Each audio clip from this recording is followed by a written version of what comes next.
جارێکی دیکە دەستگای خێرخوازی بەخشین بەهانای بەشک لە ئاوارە و لێ قەوماوانی کەرتی غەزەوە دەچێت و بە ژەمە خواردن و هاوکاری دارایی بەسەریان دەکاتەوە.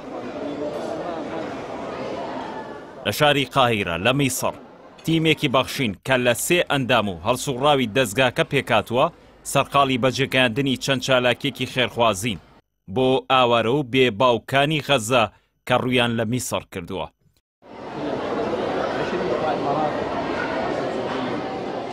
لەو چوارچێوەیەدا و دوای وەرگرتنی مۆڵەتی ڕسمی لە دەسەڵاتدارانی میسر بەخشین 100 خێزانی ئاوارە و بێ سەرپەرشت و خاوەن منداڵی بێباوکی غەزەی لە هۆڵێکدا کۆ کردە و هاوکاری دارایی بەسەردا دابەشکردن.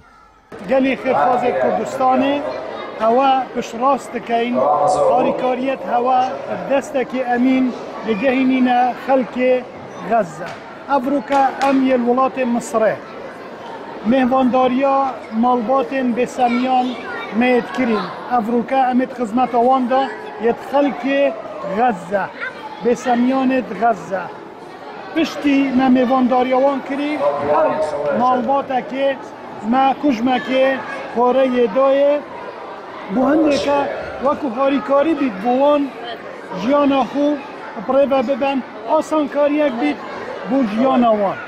Bêguman خێرخوازێت کوردستانê hîn çend harîkar bin gelme em jî înşaallahu teala destekê emîn dêk harîkariyet hewa gehînîne xelkê Xezze hewa piştrast keyin em dê berdewam bîn înşaallahu teala. Xwedê xêra hemiyan binivîsît.